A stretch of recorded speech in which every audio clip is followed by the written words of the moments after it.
ലോക്സഭാ തെരഞ്ഞെടുപ്പ് പ്രചാരണത്തിന് ദേശീയ നേതാക്കളുടെ വൻനിര കേരളത്തിലേക്ക് വരികയാണ്. പ്രധാനമന്ത്രി നരേന്ദ്രമോദിയും കോൺഗ്രസ് നേതാവ് രാഹുൽ ഗാന്ധിയും മറ്റന്നാൾ പ്രചാരണത്തിനെത്തും. ഇരുവർക്കും പിന്നാലെ കൂടുതൽ ദേശീയ നേതാക്കളും സ്ഥാനാർത്ഥികൾക്ക് വോട്ട് തേടി കേരളത്തിലെ കളം നിറയും. തൃശൂർ, തിരുവനന്തപുരം, ആറ്റിങ്ങൽ, ആലത്തൂർ മണ്ഡലങ്ങളിലെ പ്രചാരണത്തിനാണ് നരേന്ദ്രമോദി വീണ്ടും കേരളത്തിലെത്തുന്നത്. തെരഞ്ഞെടുപ്പ് പ്രഖ്യാപിച്ച ശേഷം ഇത് രണ്ടാം തവണയാണ് മോദി കേരളത്തിലേക്ക് വരുന്നത്. തൃശൂരിൽ കുന്നംകുളം ചെറുവത്തൂർ ഗ്രൗണ്ടിലാണ് പൊതുയോഗം.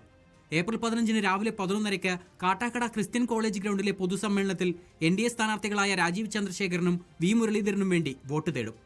കോഴിക്കോട് ഭരണഘടനാ സംരക്ഷണ റാലിയിൽ പങ്കെടുത്താണ് രാഹുൽ ഗാന്ധി പ്രചാരണത്തിന് തുടക്കമിടുന്നത്. ചൊവ്വാഴ്ച മണ്ഡലത്തിലെത്തുന്ന രാഹുൽ വോട്ടർമാരെ നേരിൽ കാണും. ഈ മാസം 18 കണ്ണൂർ, തൃശൂർ, കോട്ടയം മണ്ഡലങ്ങളിലും 21 തിരുവനന്തപുരം, ആലപ്പുഴ, പാലക്കാട് മണ്ഡലങ്ങളിലും റോഡ് ഷോ നടത്തും. LDF-നായി CPIM general secretary Sitaram Yechury ഈ മാസം 16 മുതൽ 21 വരെ കേരളത്തിൽ പ്രചാരണം നടത്തും. കോൺഗ്രസ് അധ്യക്ഷൻ മല്ലികാർജ്ജുൻ ഖാർഗെ, കർണാടക മുഖ്യമന്ത്രി സിദ്ധരാമയ്യ, ഉപമുഖ്യമന്ത്രി DK ശിവകുമാർ, തെലങ്കാന മുഖ്യമന്ത്രി രേവന്ത് റെഡ്ഡി, സച്ചിൻ പൈലറ്റ്, കനയ്യകുമാർ എന്നിവർ ഉടൻ പ്രചാരണത്തിനെത്തും. തെരഞ്ഞെടുപ്പ് പ്രചാരണം കൊഴുപ്പിക്കാൻ BJP അധ്യക്ഷൻ JP നദ്ദ, അമിത്ഷാ, രാജ്നാഥ് സിംഗ് എന്നിവരും അവസാന ലാപ്പിൽ എത്തും മുൻപ് കേരളത്തിലേക്ക് വരും. Election desk reporter.